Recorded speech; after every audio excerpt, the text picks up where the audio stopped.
ఇది మహా కుంభమేల్ 144 ఇయర్స్ ఒకసారి మాత్రం వస్తుంది. ఎర్లీ మార్నింగ్ 5 అవుతుంది ఇప్పుడు. అసలు నిన్నటి నుండి చూడండి అలానే ఉంది పాపం. చూడండి అసలు వ్యూ. హర హర మహాదేవ శంభో శంకర. అందరూ స్నానాలకు వెళ్ళిపోయారు, వీళ్ళు పంపించట్లేదని. Hey buddies, welcome back to my YouTube channel. This is your Ajay Davidson.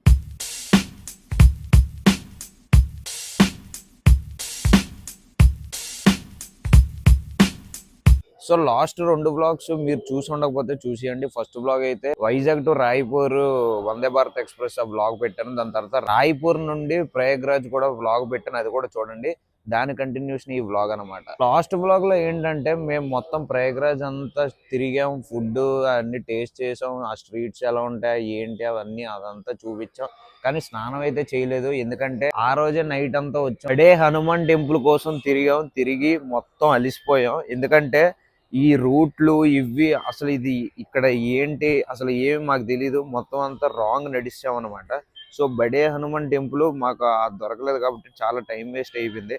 ఆ టైం వేస్ట్ అయిపోవడం వల్ల మేము ఇంకా ఇక్కడ ఈ టెంట్లు ఇవన్నీ వెతుక్కునేసరికి చాలా మంది డిమాండ్లు చేయడం, ఎంత పడితే అంత అడిగేయడం. అసలు ఫ్రీ సర్వీసులు ఉన్నా కూడా వీళ్ళు కావాలని, వీళ్ళు ఇప్పుడు ఇక్కడ వర్కర్స్ ఉంటారు కదా, వీళ్ళు కావాలని డిమాండ్ చేస్తున్నారు. ఇప్పుడు మేము ఉంటుంది కూడా ఫ్రీది, ఇది గవర్నమెంట్ ప్రొవైడ్ చేసింది, ఇది ఫ్రీది.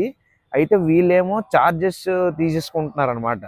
అండ్ ఛార్జెస్ తీసేసుకోవడం కాకుండా మళ్ళీ మా దగ్గరకు వచ్చి ఏమంటున్నారు తెలుసా, సార్ మేము ఇలా మీకు ఇలా ఛార్జెస్ తీసుకున్నామని అడగండి అని అంటున్నారు. చూసారా ఎంత పెద్ద స్కామ్లు చేసి మళ్ళీ ఇలాగ మేము తీసుకున్నాం, ఛార్జెస్ తీసుకున్నాం అని సిగ్గు లేకుండా అడుగుతున్నారు. ఉత్తరప్రదేశ్ స్టేట్ అంటే ఎలాగే ఉంటది అనమాట, చాలా ఘోరం అసలు, ఫుల్ స్కాములు. సో ఈ రోజు బ్లాగ్ కొంచెం హడావిడిగా ఉంటది. ఎందుకంటే మేము ఫస్ట్ అయితే స్నానం చేయాలి, స్నానం చేసిన తర్వాత బోట్ రైడ్కి వెళ్ళాలి సన్ రైజ్ అయిన తర్వాత. అది అయిన తర్వాత ఇంకా టైం ఉంటే టెంపుల్కి వెళ్ళాలి, టెంపుల్కి వెళ్ళిన తర్వాత ట్రైన్ సెకండ్ ఏసీ ఎక్కుతాం అనమాట. సో అది 10:30కి అన్నాడు మా కజిన్. మరి చూద్దాం అది ఎంతకు స్టార్ట్ అవుతుందో. డీలే అవుతే ఇంకా మంచిదే, కొంచెం నెంపాదికి వెళ్ళొచ్చు. 10:30కి అయితే కొంచెం బుక్ అయిపోతాం. మరి మీరైతే వీడియోని చూస్తూ అలా లైక్ చేసి షేర్ చేయండి, అలానే మన ఛానల్ సబ్స్క్రైబ్ కూడా చేసుకోండి. ఓకే, చలి వొనికింగ్స్, వాట్ ఈస్ దిస్ చలి? అసలు నిన్న నైట్ ఏంట్రా ఇది, అసలు చలే లేదు, వైజాగ్ లా ఉందేట్రా అని అనుకున్నాం. ఇప్పుడు దోలు దింపుతుంది ఉదయం లేచిన వెంటనే ఎర్లీ మార్నింగ్. ఏరా చూడండి తెల్లారుల డెడికేషన్. ఏమైనా అవుతాయి ఇక్కడ ఫైర్ స్టేషన్, ఫైర్ ట్యాంక్స్ పెట్టారు, ఫైర్ ఇంజిన్. అసలు జనాలు ఎంతమందో, ఆ మా అమ్మగారు కూడా ఉన్నారు.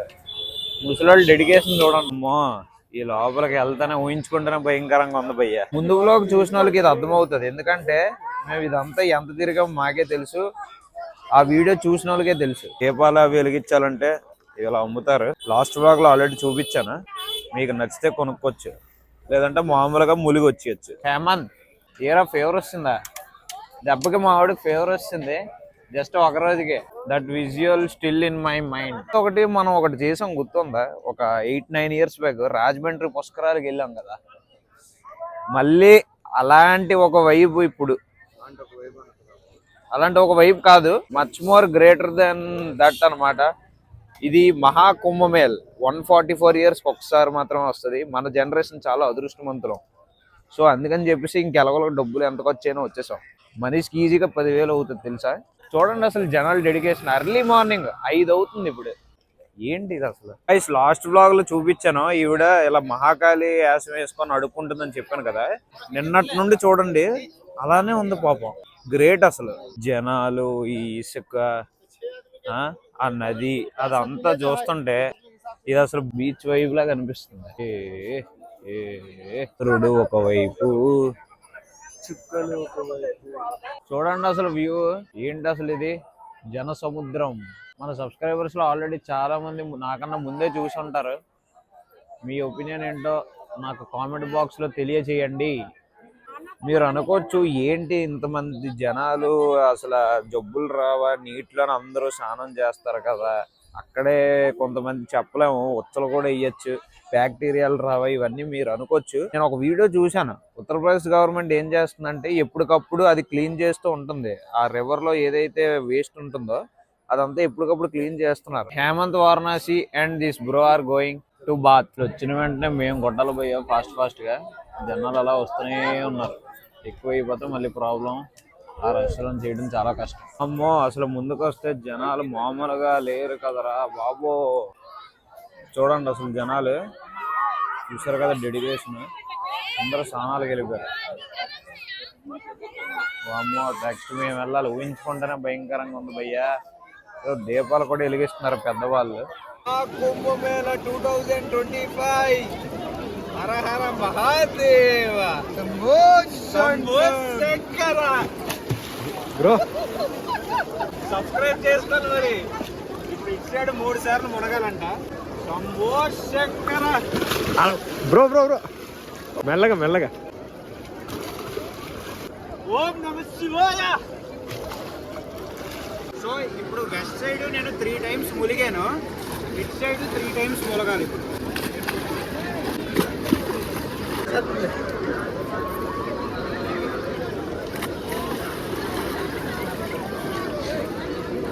ఖతం.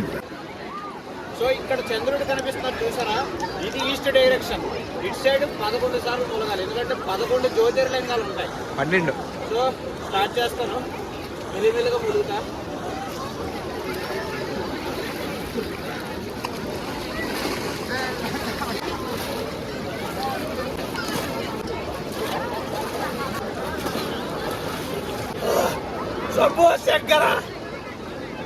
ఆ గొర్రెలు వచ్చేస్తారు ఆ రుక్కులకి.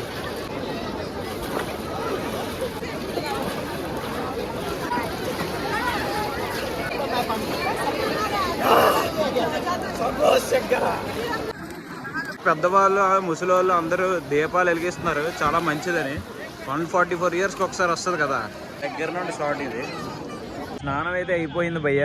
బోటింగ్కి వెళ్తామో లేదో ఇంకా గ్యారంటీ లేదు, ఎందుకంటే ట్రైన్ బేగ వచ్చేస్తుంది అది ఇది అని చెప్పి మా కజిన్స్ అంటున్నారు. మరి ఏం చేద్దాం అర్థం అవ్వట్లేదు. నాకేదో బోటింగ్కి వెళ్ళాలనే ఉంది. టైం 6:20 అవుతుంది. మెల్లగా వెళ్తురు వస్తుంది, చూసారు కదా. సన్ రైజ్ స్టార్ట్ అయింది గాయస్. చూడండి వ్యూ ఎక్సలెంట్ కదా. పక్షులు కూడా అసలు నార్మల్గా లేదు, నెక్స్ట్ లెవెల్గా ఉంది. Highlight view. సో చూడండి మోటార్ బోట్స్ ఉన్నాయి, నార్మల్ బోట్స్ కూడా ఉన్నాయి. చూడండి నార్మల్ బోట్స్, వాటర్ బోట్స్ చూసారు కదా.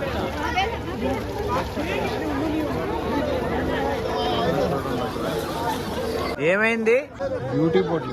డ్యూటీ బోట్సా? టూరిస్ట్ బోట్స్ కదా.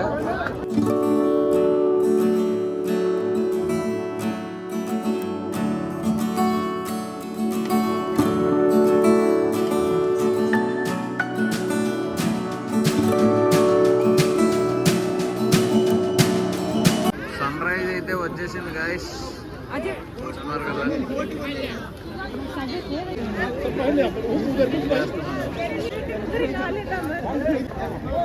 చూడండి ఎలా ఉన్నారో. సన్ రైజ్ కూడా సూపర్ ఉంది. జూమ్ చేస్తున్నా. ఓకే వాటర్ బోట్స్ చూడండి ఎలా వెళ్తున్నాయో. దానికోసం ఇప్పుడు మాట్లాడుతాను, ఏమైంది చెప్తా. గాయస్ వెనకతలో వ్యూ అయితే ఎక్సలెంట్ ఉంది. సన్ రైజ్ చూసారా, ఎలాగుందరా? బాగుంది, చాలా బాగుంది, సూపర్. పదండి వెళ్ళిపోదాం. నెక్స్ట్ వెళ్ళాలి, టెంపుల్స్కి వెళ్ళాలి. సో వెళ్తున్నాం. సో ఏమైందంటే బోట్ రైడ్స్కి వెళ్దాం అనుకున్నాం. ఈచ్ పర్సన్ కి 1500 రూపీస్ ఛార్జ్ చేశారు. 1500 అయితే 12 మెంబర్స్ రావాలి, 2000 అయితే 5 మెంబర్స్ రావాలి. సో అంత డిమాండ్ చేశారు. సో అంత డబ్బులు పెట్టడం వేస్ట్ అనిపించింది. సో బోట్ రైడ్ క్యాన్సిల్ చేసాం. మా పేరెంట్స్ ఒక 1 week బ్యాక్ 2 weeks బ్యాక్ వచ్చారు. వాళ్ళకైతే ఈచ్ పర్సన్ కి 500 to 1000 అంత ఛార్జ్ చేశారంట. మరి జనాలు పెరిగే కొద్దీ డిమాండ్ కూడా అలాగే పెరిగిపోద్ది. మరి ఒక పర్సన్ కి 1500 2000 అంటే వేస్ట్ కదా బోట్ రైడ్ కి. అసలు నెక్స్ట్ లెవెల్. ఇక్కడ చూడండి ఫ్లాగ్స్ ఉన్నాయి, అన్ని కంట్రీ ఫ్లాగ్స్ అన్నమాట. యాక్చువల్గా విఐపి బ్రిడ్జ్ అనమాట, కానీ చాలా మంది అలా వెళ్ళిపోతున్నారు. మేము కూడా ఇంక ఇలాగే వెళ్ళిపోతున్నాం.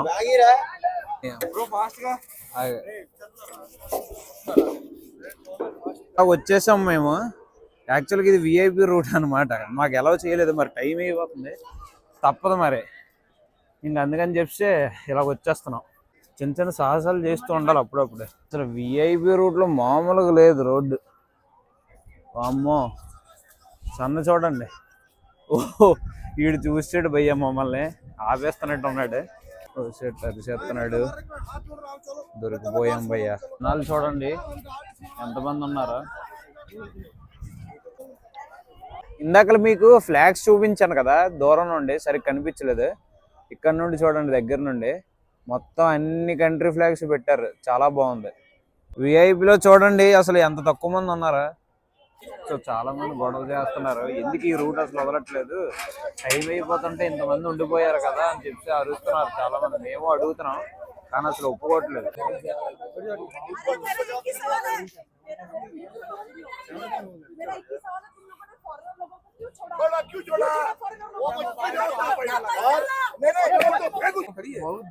बहुत दूर हो गए, जाइए आगे जाइए, आगे जाइए, नहीं कर पाएंगे, नहीं छोड़ पाएंगे, नहीं हेल्प అసలు ఉత్తరప్రదేశ్ పోలీసు చాలా ఘోరంగా ఉన్నారు. వీడు ఇక్కడ కూడా గొడవ ఆడేస్తున్నాడు ఇందాక నుండి, వీళ్ళు పంపించట్లేదని. ఇందాక నుండి ఇదే మూమెంట్ చూసారు కదా. సో లాస్ట్ బ్లాగ్ లో ఇలా పాదయాత్ర ఇదంతా చూపించాం కదా, మళ్ళీ ఇప్పుడు అలానే చెయ్యాలి. దారిలో కొన్ని టెంపుల్స్ కనిపిస్తాయి, కనిపించిన టెంపుల్స్ లో ఒక 2-3 చూసుకొని ఇంకా స్టార్ట్ అవ్వాలి. అసలు కరెక్ట్గా ఎంతకి 10:50 10:50 డీలే ఏదో ఉందన్నా ప్రస్తుతానికి 3 hours అంటే 12:50 1:50 ఆ టైంకి అలాగ వెళ్ళొచ్చు అనమాట. అయినా సరే ఇక్కడ నుంచి రైల్వే స్టేషన్ 2 hours.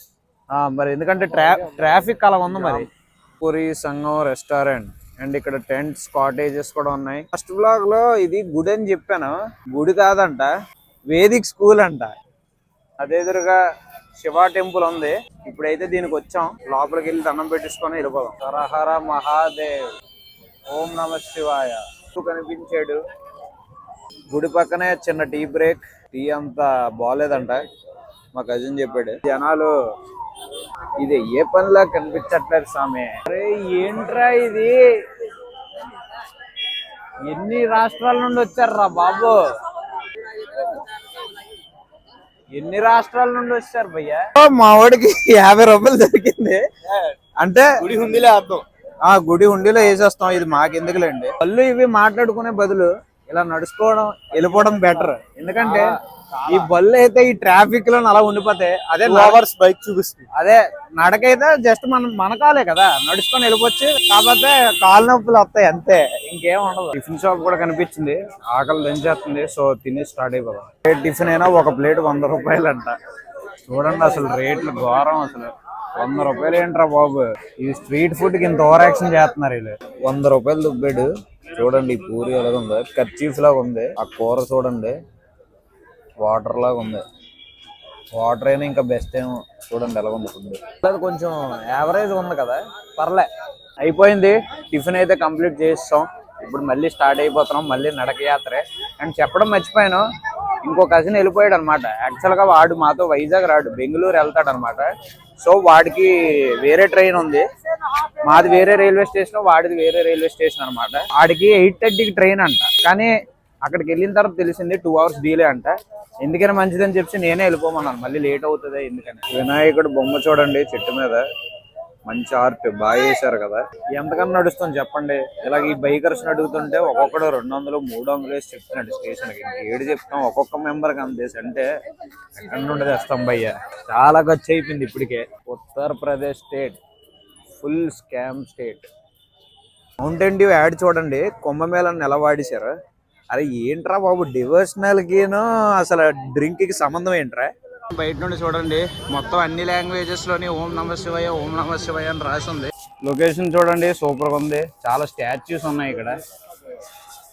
ఇక్కడ చూడండి మొత్తం ఆర్టిఫిషియల్ టెంపుల్స్ అనమాట. చూడండి ఇక్కడ నంది చూసారు కదా, జనాలు కూడా ఎలా ఉన్నారు. అమ్మా తిరగలేక వస్తున్నాం భయ్యా. Exploring super. చాలా కిలోమీటర్లు నడిచాం, దాదాపు ఒక 10 kilometers ఉంటుంది. నడిస్తే ఇప్పుడు రీచ్ అయ్యాం.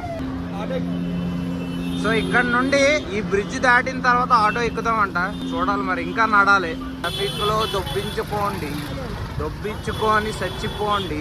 వీళ్ళ డెడికేషన్ చూడండి, రప్ప అసలు ఎన్ని స్టేట్ల నుండి వచ్చారా బాబు, ఆ కార్లే ఏందిరా నాయన, అన్ని తెల్ల కార్లే. తీరిపోతుంది భయ్యా, లెగ్ వర్కౌట్ అయిపోతుంది, షోల్డర్ వర్కౌట్ అయిపోతుంది. ఇక్కడ చూడండి ఏదో యాక్సిడెంట్ అయినట్టుంది. చూడండి బ్రిడ్జ్ కనిపిస్తుంది, చూద్దాం ఆ బ్రిడ్జ్ దాటిన తర్వాత ఏమవుద్దో. వెహికల్స్ ఏమైనా దొరికితే అక్కడ నుండి రైల్వే స్టేషన్ కొట్టాలి. ఇదిగోండి లాస్ట్ బ్లాగ్ ఇది స్టార్ట్ అయ్యి ఆ లోపలికి అదంతా వెళ్ళి మళ్ళీ అదంతా ఇలా రిటర్న్ నడుచుకొని ఇక్కడికి వచ్చాం. ఇదిగోండి ఇది యమునా బ్రిడ్జ్. ఇప్పుడు లెఫ్ట్ సైడ్కి వెళ్తున్నాం. ఇందులోకి వెళ్తే టౌన్ వస్తుంది. ఇక్కడ వెహికల్ సెట్ చేసుకొని వెళ్ళాలి. వచ్చేసాం. ఇంకెక్కడ భయ్యా, ఎక్కడ ఎక్కుతాం, ఇంకా ముందుకు వెళ్ళాలా. బ్రిడ్జ్లో ట్రాఫిక్ చూడండి. ఆటోలు ఎంత డిమాండ్లు చేస్తున్నారంటే, ఆటోలు కాదు భయ్యా, వ్యాన్లు కూడా ఎంత డిమాండ్ చేస్తున్నారంటే, ఎంత నచ్చింది అంత అడిగేస్తున్నారు జనాలు. చూడండి అసలు ఇంత రేట్లు చెప్పేసరికి ప్రతి ఒక్కడు నడుస్తున్నాడు. ఈ నది చూస్తున్నారు కదా, ఇది యమున.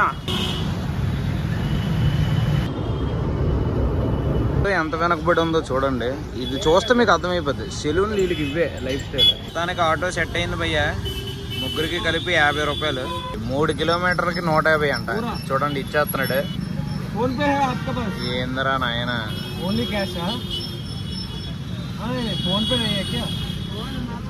ఇక్కడ దగ్గర ఫోన్ పేలు ఉండవు, కార్డ్ డిపాజిట్లు ఉండవు, ఏమీ ఉండవు. అసలు ఏంది అసలు, క్యాష్ ఇద్దామంటే ఒక్కొక్కడు చార్జ్ చేసి వస్తున్నాడు. 3 కిలోమీటర్ల కంట ఒక్కొక్కడికి 50 రూపాయలు అంట. ఇదే వీళ్ళు రైతు బజార్. చూసారా ఎలాగుందో, ఇదే వీళ్ళు రైతు బజార్. ప్రయాగ్రాజ్ స్ట్రీట్స్ చూడండి ఎంత గలీజ్గా ఉన్నాయో. చూడండి ఏదో ఇంటర్ కాలేజ్ అంట. ఒక్కొక్కడు ఎవరితో మాట్లాడినా ప్రతి ఒక్కడి నోట్లో గుట్గా ఉంటుంది భయ్య. ఇక్కడ ఆగితే ఇక్కడ ఆటో ఎక్కేద్దామని, ఇక్కడ ఆగితే అక్కడ వ్యాన్ ఎక్కేద్దామని, మొత్తానికి ఏది అవ్వకుండా అలా నడుచుకొని వచ్చాం. ఇప్పుడు స్టేషన్ వరకు మేము నడ్డమే. ఇంకా చూడండి ఆ పరిస్థితి ఎలాగుందో తెలుసా. ఈ గోట్ లైఫ్లో పృథ్వీరాజ్ పరిస్థితి అయిపోయింది. అలానే ఉంది కదా. లేదు అన్ని దొరుకుతున్నాయి, కాకపోతే అందరికి ఫోన్ పే లేవు. దొరుకుతున్నాయి కానీ నడలేక వస్తున్నాం. లేదు, నో ఫోన్ పే వాళ్ళ దగ్గర. మా దగ్గర ఫోన్ పే ఉంది. ఒక క్యాష్ ఉంటే ఎక్కువ చెప్తున్నాడు. అమ్మా నేను ఇంటికి వెళ్ళిపోతాను భయ్యా. చూడండి ఇది పోలీస్ స్టేషన్ అంట. ఇక్కడ ఏదో మసీదు ఉంది. పాతకాల బిల్డింగ్లు, డెవలప్మెంట్ లేదు. ఇల్లు లేట్రా నాయన. అరే ఏంట్రా ఇది, ఆ సోంపాపిడి ఏడి ఎలా పడతలకి అమ్మేస్తున్నారా. ఫుల్ అన్హైజీనిక్ బోట్స్ ఉన్నాయి ఇక్కడ. డిఫరెంట్ టైప్స్ ఆఫ్ బోట్స్, కోళ్ళు. దాదాపు ఒక 15 కిలోమీటర్స్ నడిచాం. చాలా తీరిపోయింది. రైల్వే స్టేషన్కి వెళ్లే ముందు ఇక్కడ ఈ లోపల ఫ్రీ ఫుడ్ సర్వ్ చేస్తున్నారని వెళ్ళాం. అయితే మీకు అదాని తెలుసు కదా, one of the richest person in India. వాళ్ళ కొడుకు పెళ్లి చాలా సింపుల్ గా చేసి ఎన్నో వేల కోట్లు డొనేట్ చేశారు ప్రజలందరూ భోజనం తినాలని. ఈ బ్యాక్ సైడ్ అయితే రెస్ట్ తీసుకున్నాం. Train delay 3 hours. అసలు చెప్పాలంటే ఫస్ట్ 10:50కి రావాల్సిన ట్రైన్ 1 PM వస్తుందని చూపించింది. కానీ మళ్ళా 3 అవర్స్ డీలే. మేము ఇక్కడ ఛార్జింగ్ పెట్టుకొని మా వాళ్ళు పడుకున్నప్పుడు మధ్య మధ్యలో బయటికి వెళ్ళి ఏదో తినేవాడిని. ట్రైన్ 3 o'clock వస్తుందంటే అటుగిటుగా 3:30కి వస్తుందని ఎక్స్పెక్ట్ చేసి ఇంకా రైల్వే స్టేషన్ కి స్టార్ట్ అయ్యాం. రెగ్యులర్ ప్యాసింజర్స్ టికెట్ లేకుండా ఏది పడితే ఆ ట్రైన్ ఎక్కేస్తున్నారని చెప్పేసి ప్రాణాలు చాలా మంది పోయాయి అని చెప్పేసి ఉత్తరప్రదేశ్ గవర్నమెంట్ ఏం చేసిందంటే స్టేషన్ బయట చాలా స్ట్రిక్ట్ గా ప్రతి ఒక్కరు టికెట్ చెక్ చేసేస్తున్నారు. అండ్ ట్రైన్ 3:30కి కూడా రాలేదు, మళ్ళా 2 hours డీలే అయ్యింది అని కోపంలో ఆకలితో సమోసాలు తినేసాం అందరం. లాస్ట్ కి ట్రైన్ 5:30కి వచ్చింది. తెలుసు కదా యూపీలో ఉన్నాం, అసలు ఎలా ఉంటుందో మీ ఊరికే వదిలేస్తున్నాను. నాకు ఏదో ఒకటి విరిగిపోతుంది అనుకున్నాను. జనాలు అసలు మామూలుగా అయితే లేరు. టికెట్లు లేకపోయినా కూడా ఎక్కేస్తున్నారు. ఆ గుంపులో ఒకడు నా బ్యాగ్ జిప్పు తీయడానికి అయితే ట్రై చేశాడు. నేను వెంటనే తిరిగి చూసిన గట్టి సరిపోయింది. వాడికి కూడా వీడియో తీద్దాం అనుకున్నా, బట్ ఆ క్రౌడ్ లో మళ్ళీ ఫోన్ పోతుందేమో అని జాగ్రత్త పడ్డా. అయినా కూడా రిస్క్ చేసి తీసాను. మేము సెకండ్ ఏసీ ట్రైన్ బుక్ చేసాం ఎలా ఉంటుందని. కాస్ట్ చాలా ఎక్కువైనా తీసాం. అయితే ఈ నార్త్ ఇండియన్ చూడండి ఏం చేస్తున్నారు. बैठे के ना मैं क्या बोलता है, मैं रिक्वेस्ट करता था टिकट ऑल्सो आधार कार्ड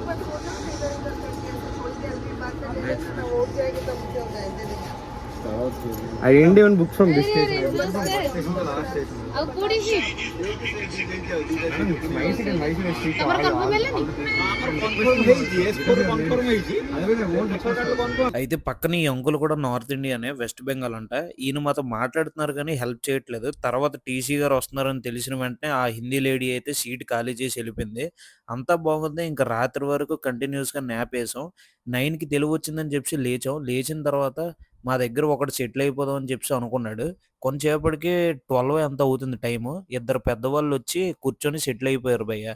మా కజిన్ అయితే తిట్టాడు. అప్పుడు వెళ్ళిపోయారు. ఇంకా తర్వాత రోజు మార్నింగ్ ట్రైన్ అయితే మామూలు డీలే చేయలేదు భయ్య. ఏటైంది ఏడంటున్నాడు